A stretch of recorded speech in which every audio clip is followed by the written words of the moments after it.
बलि पुत्र बाणासुर का वृत्तांत। दक्ष प्रजापति की दनु सुरसा आदि कन्याओं की संतानों का वर्णन।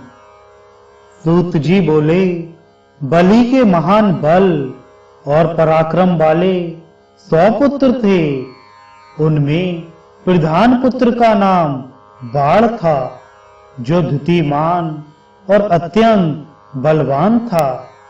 भगवान शंकर में अत्यंत भक्ति वाले उस राजा बाण ने राज्य का पालन करते हुए त्रिलोकी को अपने वश में करके इंद्र को पीड़ित किया। तब इंद्रादि देवता कृतिवासा शंकर के पास जाकर कहने लगे, भगवान, आपका भक्त बाण नामक महान असुर हमें पीड़ित कर रहा है।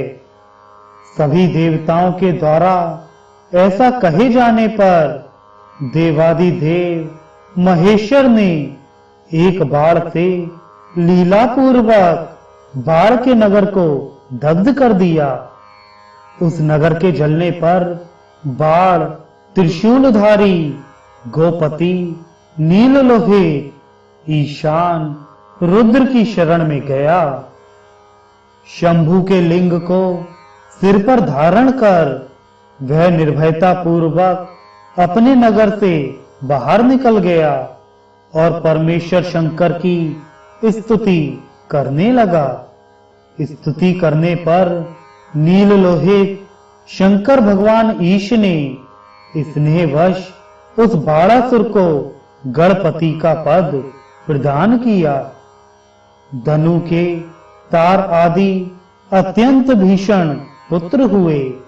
उनमें तार, शंबर, कपिल, शंकर, सौरभानु तथा वृषपर्वा प्रधान कहे गए हैं। द्विजों, दक्षपति की कन्या सुरसा के अनेकों फणों वाले 1000 सर्प पुत्र रूप में हुए।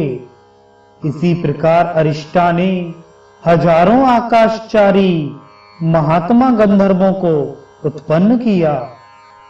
अनंत आदि महानाग कद्रु के पुत्र कहे गए हैं।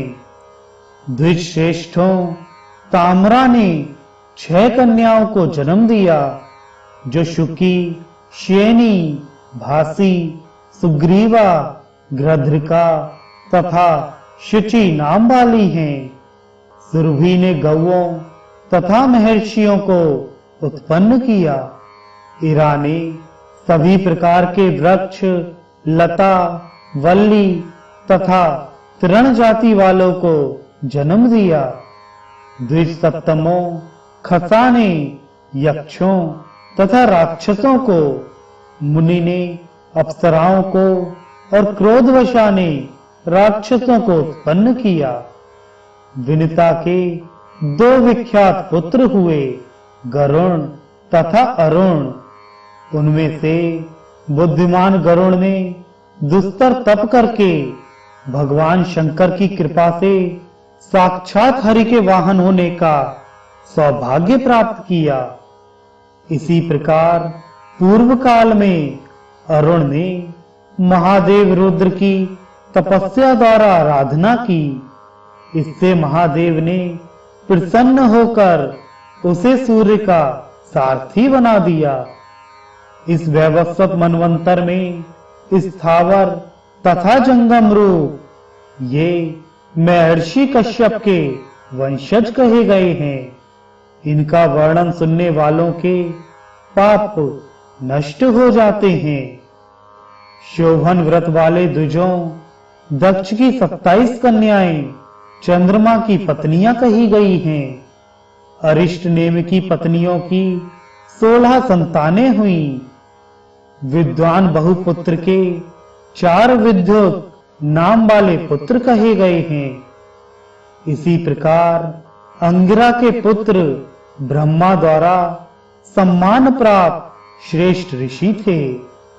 देव ऋषि कृशाश्य के पुत्र देव प्रहरण अर्थात देवों के शस्त्र थे।